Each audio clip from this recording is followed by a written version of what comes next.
Nigerians, learn lesson now.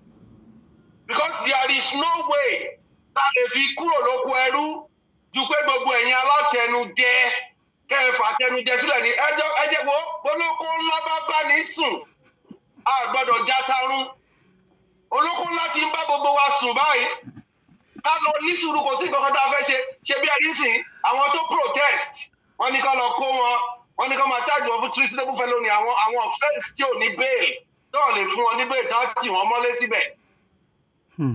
Wọ́n ní kọ́ lọ máa cháàjì wọn bẹ́ẹ̀ àwọn bàbá tí ò láàánú àwọn tí ò láàánú tó yẹ pé owó náà ranjú mọ́ ọ láti fẹjú mọ́ wọn òru ọ̀run àwọn òru ọ̀run rárá wọ́n fẹ́ ja yí èyí wọn ò mọ̀ bóyá ọ̀run wà lóòótọ́ wọn ò dẹ̀ gbà. Ẹ jẹ́ ká jáwọ́ nínú akàn protest kankan ẹ jẹ́ ká lọ ní sùúrù nǹkan tó a máa ṣe ni pé ẹ jẹ́ ká jáwọ́ nínú àtẹnujẹ tó bá ti gbówó ọ̀ràn wọn dé. Ẹ jẹ́ ká kọ́ tá a bá kọ́ ẹni tó bá rí ìbò díẹ̀ ló ń bùkún ẹni tó bá rí ìbò díẹ̀ tá a bá fẹ́ lọ dìbò nígbà election ẹni tó bá rí ìbò díẹ̀ ló ń fi kún ẹni tí ò bá rí rárá kò síbi tó ti fẹ́ rí kún tá a fi rig bó ṣe òkú ló ń gbè tó ẹni tí ò bá rí bò rárá ò rí kankan láti fi kún ṣé ní kí ẹ jẹ́ ká lọ jáwọ́ nínú àtẹnujẹ. Gbogbo wọn wá dúdúdú tó bá ti ń débẹ̀ bá ara wọn náà dùn wọn máa pàṣẹ àwọn òfin. Ẹ sì sà ìjọ tí President Tinubu tó ti ṣe swearing tẹ́tí ní subsidies gan tí ò ti sọ̀rọ̀ constitutional reform ni mo ti mọ̀ pé ilé òní kan ṣe ni mo ti mọ̀ pé kò rere kankan lè ti máa ìdáde yàtọ̀ sí nǹkan tí Ọlọ́run sọ because Ọlọ́run ti sọ̀rọ̀ Ọlọ́run sọ̀rọ̀ ní January 1 ọdún yẹn ó ní káwọn ọmọ Nàìjíríà má retí nǹkan rere kan ní ìjọba Tinubu yìí ó ní kò lè sí yàtọ̀ ó ní àfi tó bá tún máa burú sí Ọlọ́run ní ṣùgbọ́n gbogbo àwọn tó bá ń ké pe òun individually Ọlọ́run ní òun á máa bùkún wọn débi pé a ò ní mọ̀ ìnira Nàìjíríà nǹkan tó lọ́ọ́ sọ ni ẹ go back Mr. Alhaji go back go and check the prophecy for year 2024 bẹ́ẹ̀ni sà check it. Bẹ́ẹ̀ni sà. Nǹkan tọ́lọ́run sọ nìyẹn ṣé àbá bẹ́ẹ̀ ṣé kò rí bẹ́ẹ̀ báyìí ó rí bẹ́ẹ̀ kò sí nǹkan kan táwọn dádì stop o àwọn tó kàn kò sí nǹkan kan tó stop wọ́n stop banditry wọ́n stop kidnapping wọ́n stop kìíní àfi fuel subsidy bí eré now they are selling epo yìí wọ́n ta epo fún Nigerians above 1,000 naira so owó dẹ̀ fi ń wọlé wọn increase ẹ̀ ṣe náà ń bẹ̀ wọ́n ṣe náà ń sọ̀rọ̀ minimum wage tó ń ṣe bí wọ̀nyí minimum wage tó dẹ̀ lọ mú kó fẹ́ máa san 70,000. ẹ jọ sà kò síbi tí mo ń lọ o láti ilé mi sí orí òkè ni mo wà yìí tá a ti jọ ń sọ̀rọ̀ yìí ilé mi sórí òkè is just 300 meters kò síbi tí mo ń lo epo 20,000 sà. bí mo ṣe ń bá yín sọ̀rọ̀ ẹ gbèsè 70,000 sílé epo tí mo ti ń gbà wọ̀n. ẹ jọ òṣìṣẹ́ ìjọba wo ló lè mẹ́kẹ̀ẹ́ gbogbo nǹkan tí mo dẹ̀ ń sọ oṣù kan ní lóṣù kan péré mo ti jẹ gbèsè 70,000 sílé epo òṣìṣẹ́ ìjọba tí ò dá 70,000 tó lè gun mọ́tò mọ́ gbogbo àwọn èèyàn ti drop mọ́tò lórí ìjọba Tinubu. Alóore TV nílé nínú òkúni ẹ máa wò ó. Mo ní Nàìjíríà at 64 ẹni ọdún 64 kí ni àríwòye yín gẹ́gẹ́ bí ẹni ìríjú Ọlọ́run?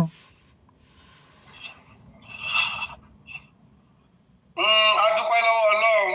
Alhamdulilayi. Ọlọ́run ní òkè ọ̀run. A dúpẹ́. Mo tún wílẹ̀ pé ògo ni fún Olódùmarè. Ògo. Orílẹ̀-èdè Nàìjíríà at 64 independence. Nítòótọ́ ní apá kan Nàìjíríà ń develop.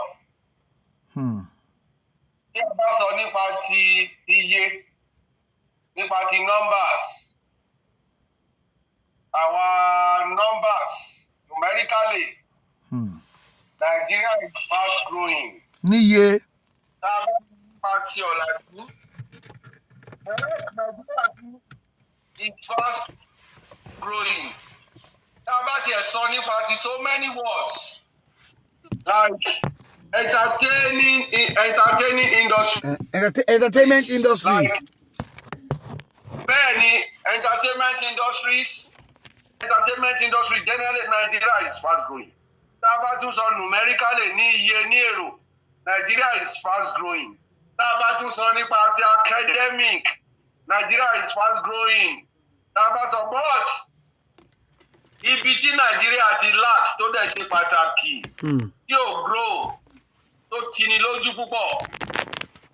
Òun ni ètò ìṣèjọba àwarawa èyí tí wọ́n ń sọ gangan pé independence. Torí when we say Nigeria independence, we are talking about the ìṣèjọba àwarawa nígbà tá a kúrò lóko ẹrú òyìnbó, tá a kúrò lóko amúnisìn òyìnbó tó di ètò ìjọba àwarawa. Now, when we say we are celebrating independence, we are celebrating democracy. Now, the democracy gangan, only one grow, only one suffer setback. Ó suffer setback nítorí irú àwọn leadership tá a ní tó run democracy. So àfojúsùn tèmi gẹ́gẹ́ bí ẹni tí kì í fi igbá kan bọ̀kan nínú, òun ni pé democracy gangan tá à ń celebrate at 64, independence tá à ń celebrate is about ìjọba àwarawa, is about democracy, is about ìdàgbàsókè lọ́wọ́ mú wọn sìn òyìnbó. Now the democracy today, when we say democracy, tá a bá sọ democracy, ká sọ democracy lánàá, ká sọ democracy lẹ́nìí, ká dẹ̀ sọ democracy ọ̀la. Of course, democracy àná, a rí báwọn bàbá wa ìṣáájú ṣe ṣe. Awólọ́wọ̀. Àwọn bàbá wa Tafawa Balewa, àwọn bàbá wa Nnamdi Azikiwe, àwọn bàbá wa Awólọ́wọ̀. Sàdáù náà Sókótó. Ní ìfinú kan ṣe, tó ń fara sìn, tí wọ́n wá owó òjijì, tí wọ́n wá ìrẹ́jẹ, tí wọ́n wá ìlọsíwájú. Àmọ́ àwọn kan tó fi sílẹ̀ fún wa níjọ́ yẹn. Ṣùgbọ́n that is democracy yesterday. Now democracy today, a rí wípé ó ti da ọ̀kánjúwà, ó ti da ìjọba àwọn kan fún àwọn kan. It is not against democracy. It is not government of the people, by the people, and for the people. Kì í ṣe ìjọba àwa ara wa fún àwa ara wa àti ara wa rárá. Ó ti da ìjọba àwọn olówó fún àwọn olówó àti fún ọlọ́rọ̀. Ó ti dà bẹ́ẹ̀. Ó ti da ìjọba for the greedy, the rich, and the selfish. Ìjọba democracy ti Nigeria wá dà nìyẹn. Now, by then, democracy yesterday, mo ti sọ tán táwọn bàbá yẹn. Democracy today, mo ṣe sọ tán. Democracy tomorrow. Nǹkan tẹ́ èní náà ló máa bí tomorrow, because tomorrow began today. Tomorrow began today. If care is not taken, àwọn jẹgúdú jẹrá yìí látún máa ṣèjọba lọ nítorí pé wọ́n ti wà kwáyà owó. Wọ́n dẹ̀ máa fi àwọn ìran wọn síbẹ̀ lórí àwọn ìran àwọn amẹ̀kúnnù náà. So that is democracy tomorrow, if we don't change it now. So when we are talking of independence celebration, I don't see what we are celebrating now. I don't see. Are we celebrating banditry? Are we celebrating kidnapping? Are we celebrating failures in governance? Are we celebrating frustration of Nigerians? Are we celebrating what do I even call it? Are we celebrating even what do they even the rulers at the level of the ruling class now? They don't even know how to handle Nigeria again. Are we celebrating confusion at the level of governance? Because confusion. Look at the issue of petroleum fuel and the price. Look at what they are saying. Look at Dangote of this world and the federal government of this world. Look at how look at the way they have almost succeeded in frustrating that man to at least sell in this their ridiculous táwọn bàbá wa fi sílẹ̀. Where are the cocoa boards? Where is the cocoa board? Where is the marketing board? Gbogbo àwọn ọkọ táwọn bàbá fi control ọjà, àwọn àjọ tó fi control ọjà, àwọn àjọ tó fi kòkó tó ṣe báwọn bàbá wa ṣe support kòkó, tó ń gbin kòkó tó ń ṣe tó ń kórè ẹ̀ tó ń ta kòkó nígbà yẹn. Where is the cocoa marketing board? Where is the cocoa research institute? Where is gbogbo àwọn ọkọ táwọn bàbá fi sílẹ̀? Àwọn olè àwọn jẹgúdújẹrá wọ́n ti kó sígbó. Gbogbo wọn wá dúdúdú tó bá ti ń débẹ̀ bá ara wọn náà dùn wọ́n máa pàṣẹ àwọn òfin. Ẹ̀sìsà ìjọ tí President Tinubu tó ti ṣe swearing tẹ́tí ní subsidies gan tí ò ti sọ̀rọ̀ constitutional reform ni mo ti mọ̀ pé ilé òní kan ṣe ni mo ti mọ̀ pé kò rere kankan ò lè ti máa ìtàlẹ̀ yàtọ̀ sí nǹkan tí Ọlọ́run sọ because Ọlọ́run ti sọ̀rọ̀ Ọlọ́run sọ̀rọ̀ ní January 1 ọdún yẹn ó ní káwọn ọmọ Nàìjíríà má retí nǹkan rere kan ní ìjọba Tinubu yìí ó ní kò lè sí yàtọ̀ ó ní àfi tó bá tún máa burú sí Ọlọ́run ní ṣùgbọ́n gbogbo àwọn tó bá ń ké pe òun individually Ọlọ́run ní òun á máa bùkún wọn débi pé a ò ní mọ̀ ìnira Nàìjíríà àkọ́tọ́ lọ́wọ́ sọ ni ẹ go back Mr. Alhaji go and check the prophecy for year 2024. Bẹ́ẹ̀ni sà. Check it. Bẹ́ẹ̀ni sà.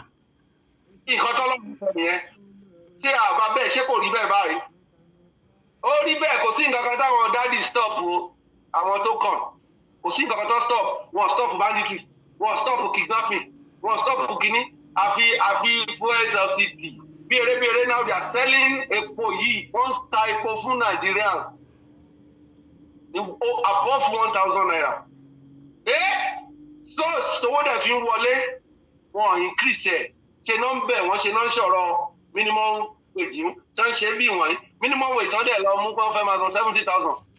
ẹ jọ sà kò síbi tí mo ń lọ o láti ilé mi sí orí òkè ni mo wà yìí tá a ti jọ ń sọ̀rọ̀ yìí ilé mi sórí òkè is just 300 meters kò síbi tí mo ń lo epo 20,000 sà.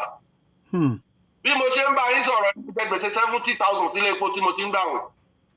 ẹ jọ òṣìṣẹ́ ìjọba olólè mẹ́kẹ̀ gbogbo nǹkan tí mo dẹ̀ ń sọ oṣù kan ní lóṣù kan péré mo ti jẹ gbèsè 70,000 sílé epo òṣìṣẹ́ ìjọba tí ò dá 70,000 tó lè gun mọ́tò mọ́ gbogbo àwọn èèyàn ti drop mọ́tò lórí ìjọba Tinubu ó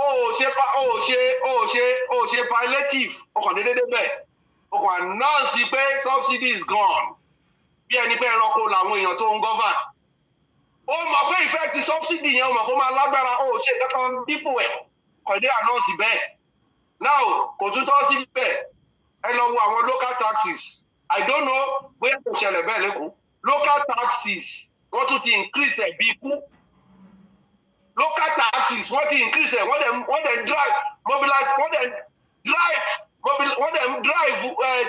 taxation drive yẹn gbogbo state náà ti infected don drive àwọn look at NEPA tariff the same thing electricity tariff even the MTA nǹkan kan gbogbo tá ń lò yìí dọ́bù pẹ̀lú epo tá ń rà Ọlọ́run á san gbogbo wọn lẹ́san rẹ̀. Àdúrà tí èmi ń gbà tí mo dẹ̀ ní káwọn èèyàn máa gbà ni pé kí ìjọba Ọlọ́run dé. Ìjọba Ọlọ́run nìkan ló lè kó wa yọ lọ́wọ́ oko ẹrú tá a wà yìí because the democracy they say they are selling what are they selling ojú òun tì wọ́n what are they celebrating at 64 what do they go to stadium to go and do when everything tó ti dorí kodò local taxes wọ́n bẹ̀rẹ̀ sí mobilize fún one drive ẹ̀ wọ́n tún ti increase ẹ̀ náà o local taxes àwọn taxes tó ti ń san 5,000 tẹ́lẹ̀ is now 15,000 wọ́n tún lé àwọn rubbish kan mẹ́nu ọ̀nà lé àwọn èèyàn kiri láwọn èèyàn tẹ́ ti mú gbogbo tọ́lọ́kọ̀bọ̀ tó ní tẹ́ ti fowó epo gbà á. Now let us think of kí ni gọ́ọ̀mẹ̀ntì yẹn kí ni democracy yóò fa Nàìjíríà mọ́ my brother zero kò sí. There is no we can liberate ourselves tá a bá ń fi òótọ́ sábẹ́ ahọ́n tá a lè sòótọ́ síta.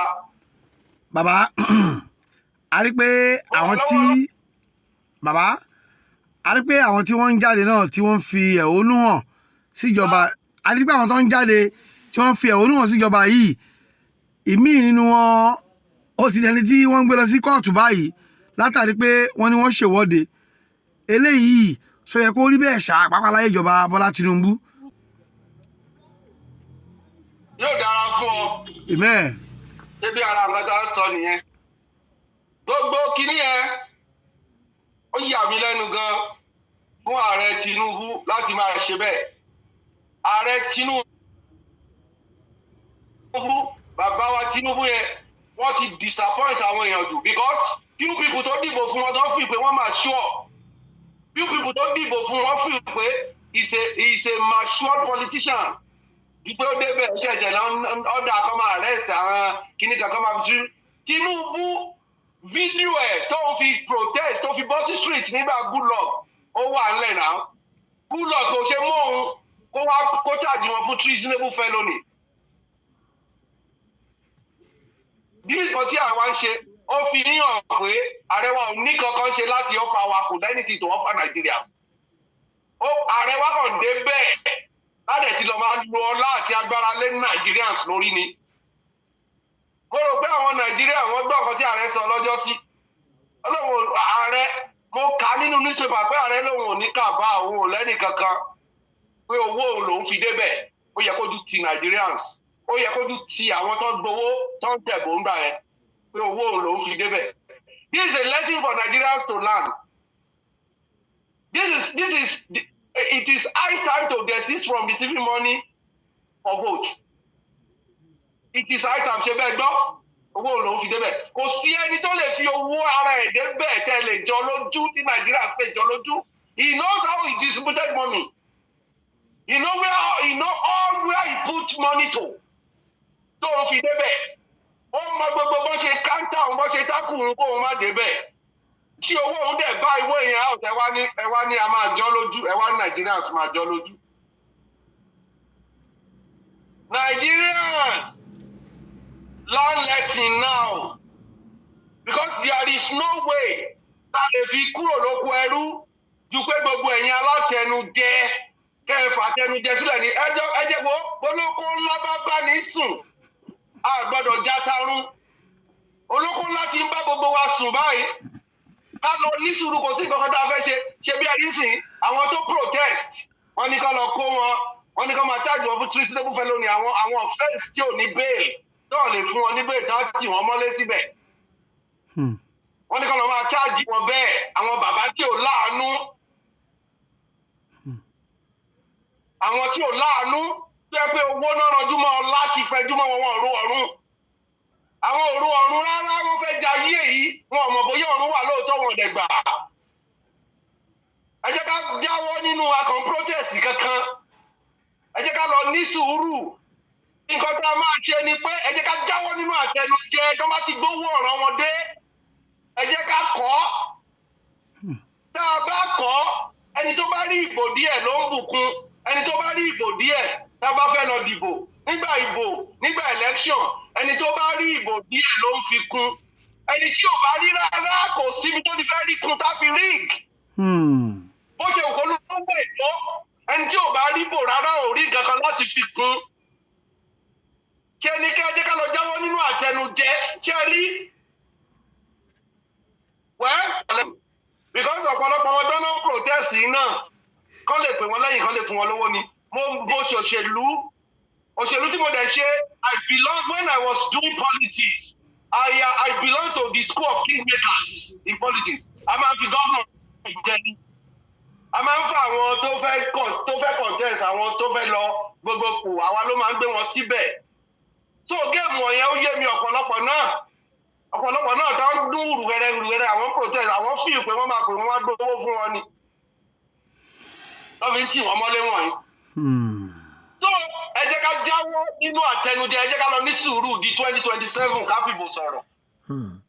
Ìgbà yẹn nìkan lálẹ́ jágún o everybody ogun tá a lè jà kì í ṣogun àdá àbíbọn, ogun ìbò tó bá ti gbowó wọn dé tó bá lè mójú kúrò gbà á, wọn pààyàn sówó òṣèlú tó bá pé mílíọ̀nù tí ò níye tó bá gbowó òṣèlú fún ẹ gbà á, sásì tó má dìbò fún wọn. God bless you. bàbá orúkọ yín ká máa fi léṣe lọ ká máa ẹ má jẹ́ kí n stress ń wọ̀. Wòlíì Olúfẹ́mi ọmọ Bádégbóyèga láti ìpínlẹ̀ Èkìtì. nọ́mbà yín torí àwọn tó lè fẹ́ pè é fún ẹ̀bẹ̀ àdúrà nọ́mbà yín. Fún ẹnikẹ́ni tó bá ní ẹ̀bẹ̀ àdúrà tàbí tó bá ní ìṣòro kan tó ń dojú kọ, tó bá fẹ́ bá wa sọ̀rọ̀ ká béèrè lọ́wọ́ Ọlọ́run kí ni solution tá a máa ṣe tí ìṣòro yẹn máa fi wúrà. Nọ́mbà mi +234 mo fi +234 yẹn sí torí àwọn tí ò bá sí ní Nàìjíríà +234 07037993902 lẹ́ẹ̀kan sí +234 07037993902.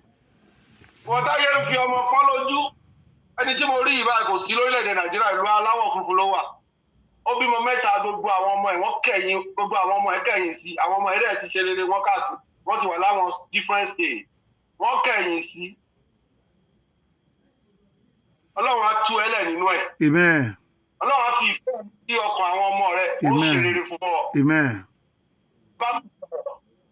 Wọ́n tójú ọmọ ń pa, ọkọ méjì ló ti fẹ́, wọ́n ti fi ẹ́ sílẹ̀ nítorí òróyún ṣe.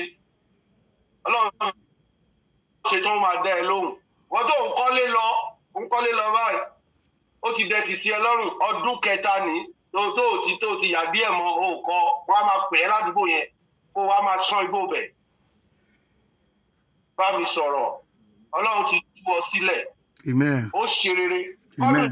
Ó pèsè àgbẹ̀. Ó ti rí bẹ́ẹ̀, kò lè yí padà. Amen. Jésù Kristi. Àmín. Àmín.